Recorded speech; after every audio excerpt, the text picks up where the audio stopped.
할렐루야, 반갑습니다. 예수님의 이름으로 축복하고 강건하기를 원합니다.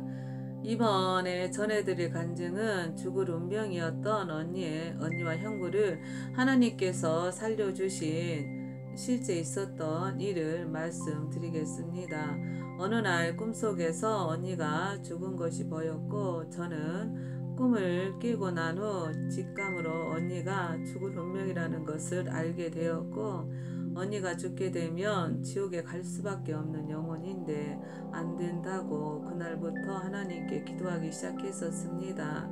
그 꿈을 저에게 꾸게 하신 분도 하나님이시니 살려주시기 위해서 기도하라고 보여주신 것이라고 생각이 들었고, 성령님도 저와 언니의 영혼을 위하여 통곡을 하시면서 하나님께 기도를 하셨었습니다. 로마서 8장 26절로 27절에 기록된 말씀과 같았었습니다. 이와 같이 성령도 우리 연약함을 도우시나니 우리가 마땅히 빌 바를 알지 못하나 오직 성령이 말할 수 없는 탄식으로 우리를 위하여 친히 간구하시느니라.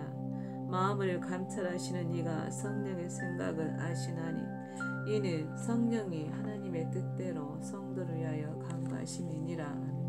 이 말씀처럼 성령님께서 언니를 위하여 눈물로 탄식하시면서 기도를 하셨었습니다. 하나님께 이대로 언니가 죽게 되면 지옥에 갈 수밖에 없는데 이걸 어찌 볼 수 있겠냐고, 피한 방울 섞이지 않은 시댁 식구들을 위해서도 구원해 달라고 기도하고 있는데, 혈육이 지옥 가면은 제가 마음이 편하겠냐고, 제 명줄이 얼마나 남아있는지는 모르겠지만 제 명줄을 떼어서라도 언니 명줄을 이어주시라고 정말로 진심으로 하나님께 울면서 간구하였었습니다. 언니한테도 전화를 해서 죽을 운명이니 매사에 조심하고 하나님께 살려달라고 기도하라고 말했었습니다. 우리가 살고 있는 인간계에서도 법이 있고 법을 지키고 살아야 하듯이 영계에서도 다 법이 있고 그 룰을 지켜야 합니다. 그래서 예수님이 죄로 인해 사단 마귀에게 붙잡혀 있는 죄인들을 구원해 주신 것과 같은 이치입니다. 히브리서 2장 14절로 15절에서 그 말씀이 증거되고 있습니다.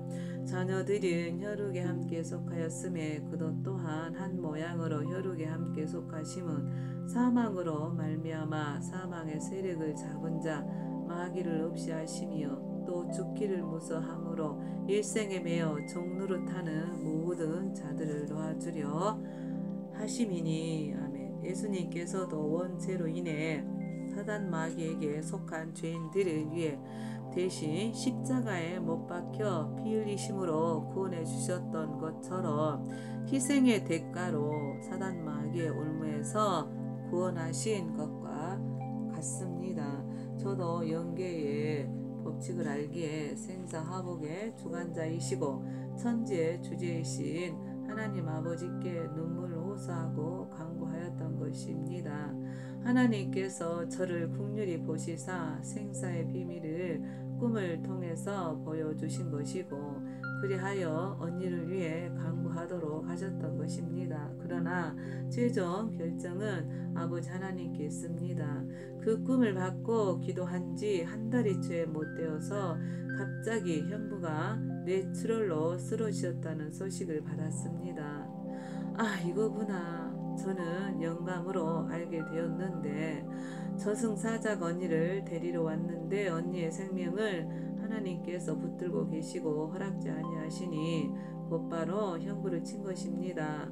죽음을 피하게 되면 대신 그 죽음을 대신할 희생자가 필요합니다. 희생 대가가 필요합니다. 이것이 영계에서도 법이 있다고 했었던 이유입니다. 언니는 하나님의 은혜로 살려냈지만 형부를 대신 데려가려고 저승사자들이 쳤었던 것이었습니다.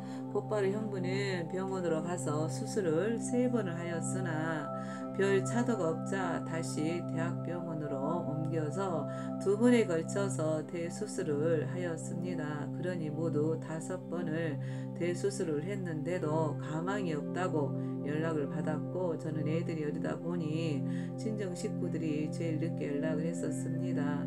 연락을 받고 중환자실에 갔더니 가족들이 모여 있었고 마지막 인사를 하라고 담당 의사 선생님이 산소호흡기만 빼면 운명하신다고 하셨습니다. 언니는 울며 불면서 저를 보고 저를 붙잡더니 제 이름을 부르면서 네가 믿는 하나님께 살려달라고 기도 좀 해주라. 형부 좀 살려주라. 네 하나님께 기도 좀 해라. 고 말하는데 또 안타깝고 불쌍하고 형부도 더 살 수 있었는데 언니 때문에 저렇게 된 것을 다른 사람들은 몰라도 저는 알았기 때문에 저는 형부의 영혼을 위해서도 아버지 하나님께 눈물로 간구했었습니다. 형부의 손을 붙잡고 하나님께 눈물로 간구했었는데 살고 죽는 것은 오직 하나님 아버지께 있기에 겸허하게 하나님의 은혜를 기다리고 있었습니다. 형부가 뇌출혈로 쓰러지기 전에 이미 저에게 언니를 살린 대신에 형부가 겪게 될 뇌출혈의 증상들을 저에게 직접 겪도록 하셨었기에 이미 하나님의 긍휼하심이 있으실 것이라는 것은 알고 있었습니다.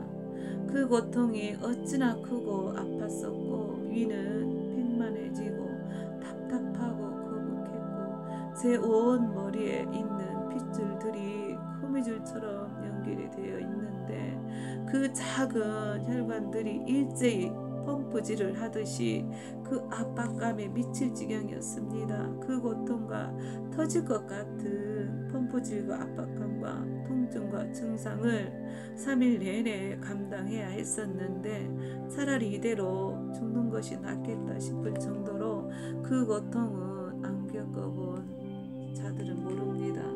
제가 3일 동안 겪은 고통은 형부가 겪은 생과 사를 오가는 고통과 어찌 비교가 되겠습니까? 많은 사람을 살리기 위해 저의 희생도 필요하였습니다. 그런데 신기한 기적이 일어났습니다. 산소호흡기만 빼면 사망이라고 말했었는데 그 후 호전이 되었었고 차도가 있었습니다. 형부는 병원에서 태어날 정도로 좋아졌었고 의자에 앉아 움직일 수 있을 정도까지 되었고 그 후 요양원에 입원하여 7년을 사시다가 소천하셨습니다. 살아계신 아버지 하나님과 예수님께 감사와 영광을 돌립니다. 이사야 45장 7절 나는 빛도 짓고 어두움도 창조하며 나는 평안도 짓고 환난도 창조하나니 나는 여호와라 이 모든 일을 행하는 자니라 하였노라. 하나님께서 죽을 운명도 살 수 있도록 하시는 천지의 주제이심을 믿으시기를 바랍니다. 제가 만난 하나님은 가족들의 죽고 사는 것을 한두 번 살려주신 것이 아니었었습니다.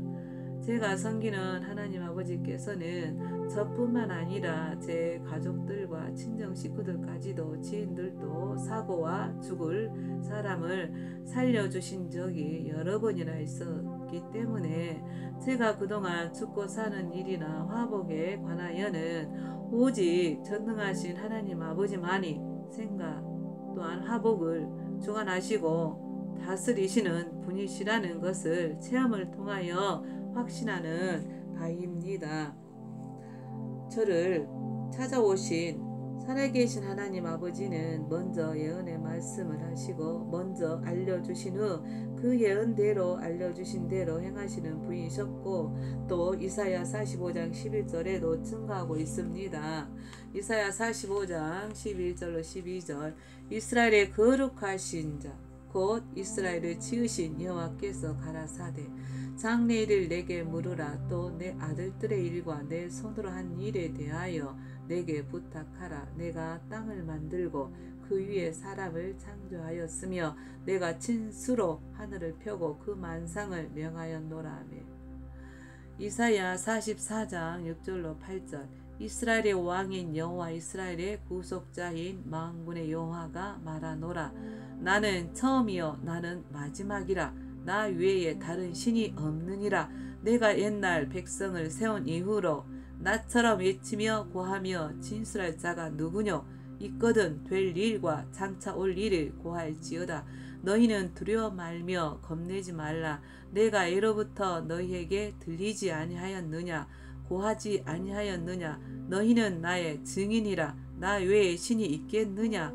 과연 반석이 없나니 다른 신이 있음을 알지 못하노라. 아멘.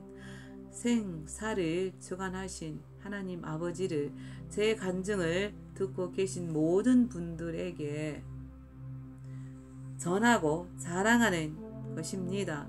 들어주신 모든 분들에게 하나님의 기적을 체험하시는 분들이 되시기를 바랍니다. 함께 해주셔서 감사합니다.